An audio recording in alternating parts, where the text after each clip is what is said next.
Perkenalkan, nama saya Francisca Susanti Puspitasari dengan NIM 18210095. Saya dari jurusan Manajemen Fakultas Ekonomi dan Bisnis Universitas Jana Badra. Di sini saya akan menjelaskan materi manajemen sumber daya manusia dengan tema hubungan industrial global.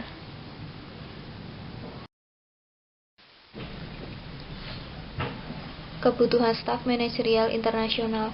Ada dua kategori besar kebutuhan kepegawaian yang dihadapi manajer sumber daya manusia internasional.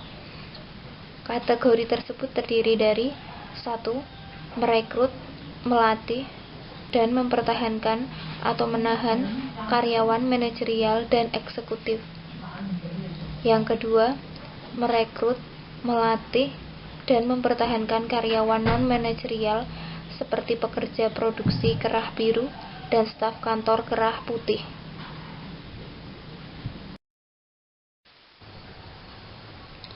Sebagian besar perusahaan memulai ekspansi internasional mereka dengan ekspor skala kecil. Kemudian ketika perusahaan membentuk departemen internasional, manajer anak perusahaan atau biasanya warga negara tuan rumah melapor kepada wakil presiden divisi internasional atau biasanya warga negara asal.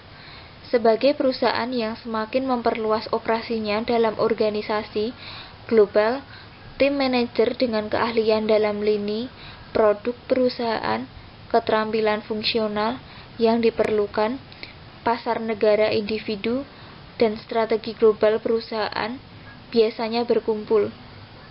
Perusahaan yang memusatkan pengambilan keputusan di kantor pusat biasanya menyukai manajer negara asal, sementara perusahaan yang mendesentralisasikan pengambilan keputusan ke tingkat anak perusahaan sering memperkerjakan warga negara tuan rumah.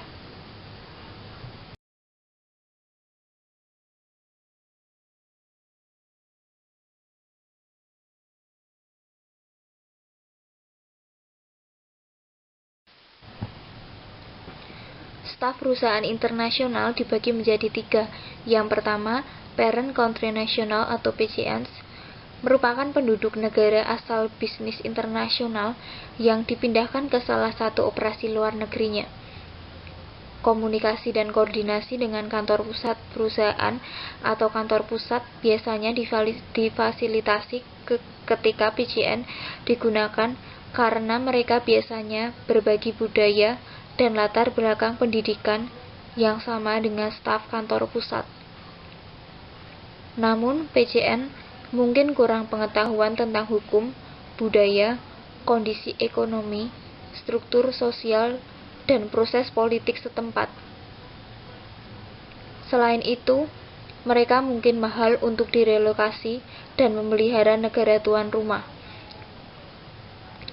Selain itu, karena negara tuan rumah dapat memperlakukan pembatasan nomor karyawan yang dapat dipindahkan, perusahaan mungkin tidak memiliki kebebasan untuk mempekerjakan orang yang diinginkannya.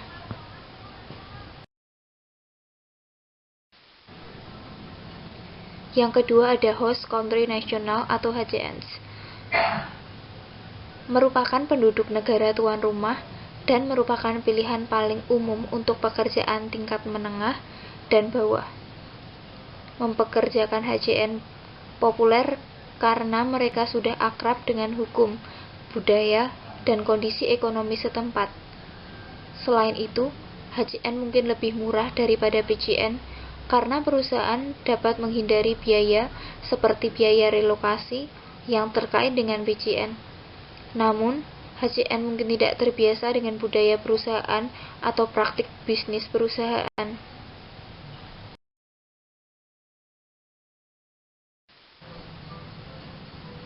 Yang ketiga ada Third Country National atau TCNs, merupakan warga negara bukan dari negara asal perusahaan maupun negara tuan rumah. TCN kemungkinan besar akan dipekerjakan di posisi tingkat atas atau teknis.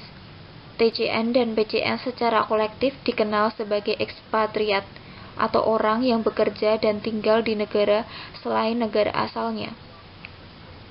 Model kepegawaian etnosentris dapat digunakan untuk membantu perusahaan memilih di antara HCN, PCN, dan TCN untuk berbagai posisi.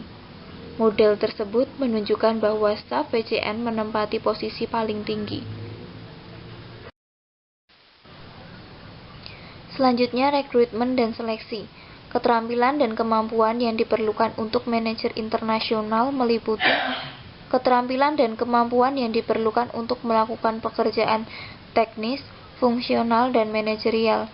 Yang kedua, keterampilan dan kemampuan yang diperlukan untuk bekerja di lokasi asing, meliputi adaptasi, keterampilan khusus lokasi atau bahasa dan lain-lain, dan karakteristik pribadi.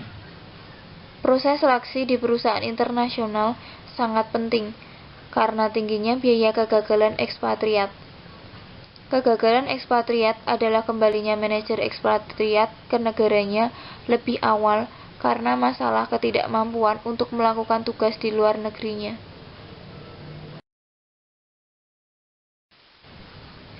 Rekrutmen sumber daya manusia internasional meliputi A. Izin kerja dan visa. Dokumen pemerintah izinkan seseorang individu asing berhak untuk mencari pekerjaan. B. Pekerja tamu. Pekerja asing yang diundang untuk mengisi posisi pekerjaan itu. C. Magang, program training praktik dalam keterampilan dagang. D. Tim transnasional. Merupakan tim yang anggotanya berasal dari berbagai bangsa, bekerja dalam proyek yang berada di berbagai negara. Tahapan di lokasi asing. Mengenai masalah non-budaya yang mengarah pada keberhasilan atau kegagalan di luar negeri, manajer cenderung lebih berhasil dalam penugasan asing ketika 5 kondisi terpenuhi. Kondisi tersebut yaitu 1. Mereka dapat dengan bebas memutuskan apakah akan menerima penugasan asing atau tidak. 2. Mereka memiliki pemahaman yang realistis tentang pekerjaan dan tugas baru. Yang ketiga, mereka punya harapan yang realistis dari penugasan repatriasi. Yang keempat, mereka memiliki mentor di perusahaan induk yang akan mengawasi karir mereka. Yang kelima, ada hubungan yang jelas antara penugasan asing dan jalur karir jangka panjang manajer.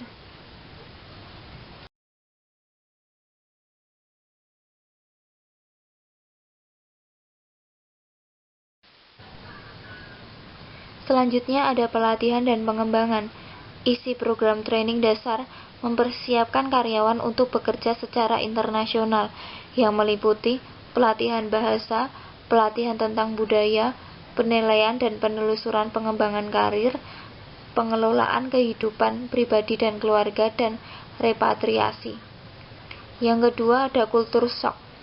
Stres yang berkepanjangan yang dialami oleh seseorang yang berada di luar negeri.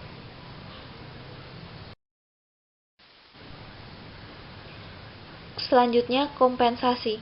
Memberikan kompensasi kepada manajer ekspatriat bisa menjadi proses yang kompleks, karena faktor-faktor seperti perbedaan penilaian mata uang, standar hidup, dan norma gaya hidup, dan lain sebagainya harus dipertimbangkan. Tunjangan biaya hidup dapat diberikan kepada manajer untuk mengimbangi perbedaan biaya hidup di negara asal dan negara tuan rumah, premi kesulitan atau juga dikenal sebagai premi layanan asing. Dapat dibayarkan kepada manajer yang menerima tugas di lokasi yang relatif tidak menarik. Paket manfaat khusus yang dapat diberikan kepada manajer ekspatriat termasuk perumahan, pendidikan, perawatan medis, perjalanan ke negara asal, dan keanggotaan klub. Dengan banyak kasus paket kompensasi total yang ditawarkan kepada seseorang ekspatriat jauh lebih menguntungkan daripada paket yang ditawarkan kepada mitra lokalnya.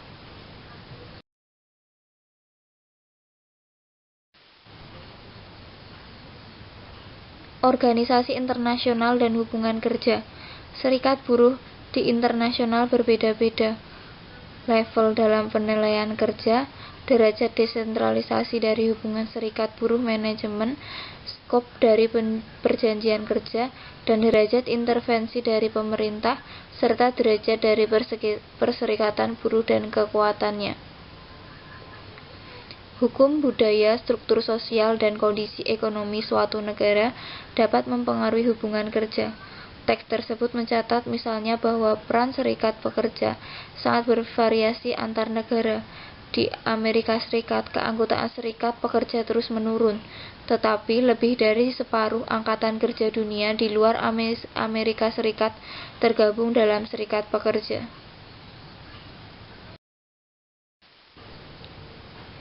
Premis demokrasi industri, keyakinan bahwa pekerja harus memiliki suara tentang bagaimana bisnis dijalankan, merupakan pengaruh penting dalam serikat pekerja di Eropa. Faktanya, di Jerman pendekatan yang disebut condetermination menyediakan kerjasama antara manajemen dan tenaga kerja dalam menjalankan bisnis. Pelaksanaan piagam sosial atau kebijakan sosial (UE) di mana kondisi dan praktik ketenaga kerjaan akan distandarisasi di seluruh komunitas, menangani masalah-masalah seperti cuti melahirkan, pelatihan kerja, dan tunjangan pensiun. Akhirnya, daya tawar serikat pekerja berkurang karena globalisasi. Namun, hanya ada sedikit koordinasi antara serikat pekerja di berbagai negara untuk melawan penurunan daya tawar tersebut.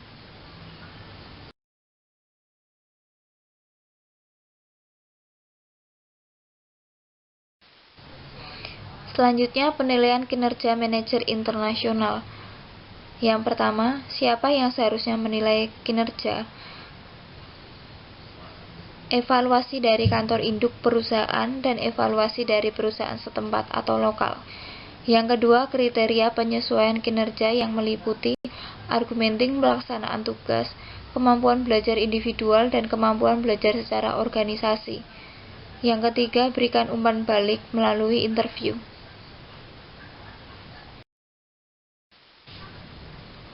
Demikian materi yang dapat saya sampaikan mengenai hubungan industrial global. Sekian dan terima kasih.